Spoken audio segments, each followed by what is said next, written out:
Mahilig ka rin ba magtabi ng mga barya?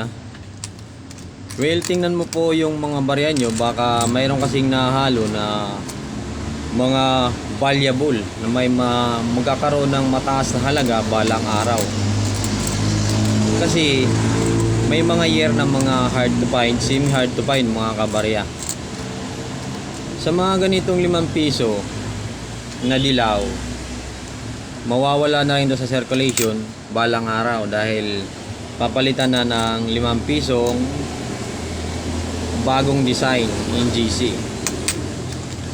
Kaya kung may mga maganda kayong condition, yung tinatawag na iyo o kaya mga uncirculated, itabi nyo mga kabarya para kasi mayroong mga collectors na nagbubuo ng mga seat. Pag may naghanap ng mga magandang condition ng mga ganitong 5 pisong dilaw, lalo na yung mga mababang year, yan po ay nabibili nila.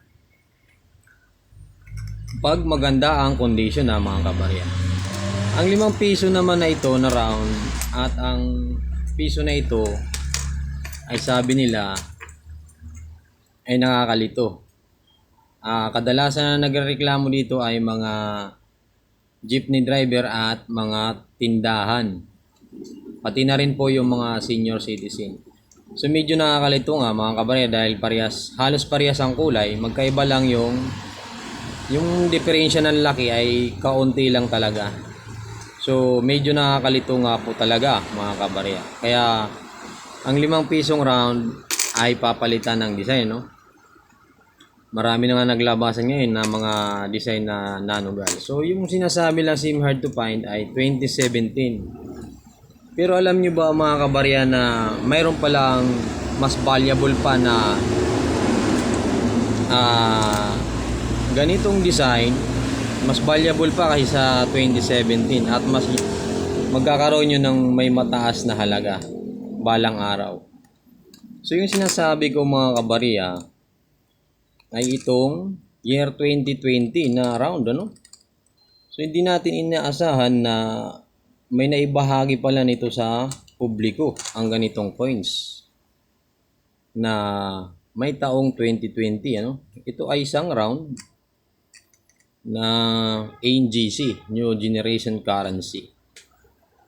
Ang mga ganitong round kasi ay papalitan.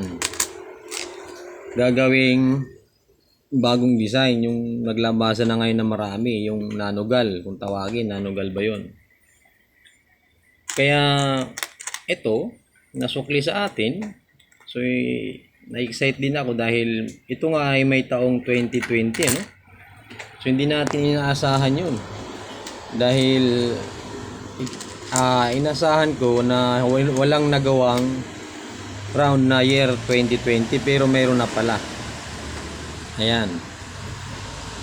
Ito ang magiging may mataas na halaga balang araw, ha mga kabarya, dahil pag nakabalik ito sa BSP, babaguhin na ang design nito. Kaya tingnan nyo rin yung mga barya nyo dyan. Baka may naitatabi rin kayong mga 2020, itabi nyo po muna dahil balang araw may maghahanap pong mga collectors na ganyang taon dahil may nagawa pa lang 2020 na round. Kasi kadalasan ngayon yung mga year 2020 na 5 piso ay mga nanugal na. So yun mga kabarya, gusto ko lang ibahagi sa inyo. Tingnan nyo rin po yung mga barya nyo dyan. Baka may nahalong may mataas na halaga, magkakaroon ng malaking value balang araw. At syempre, nagpapasalamat po tayo sa lahat ng mga sumusuporta.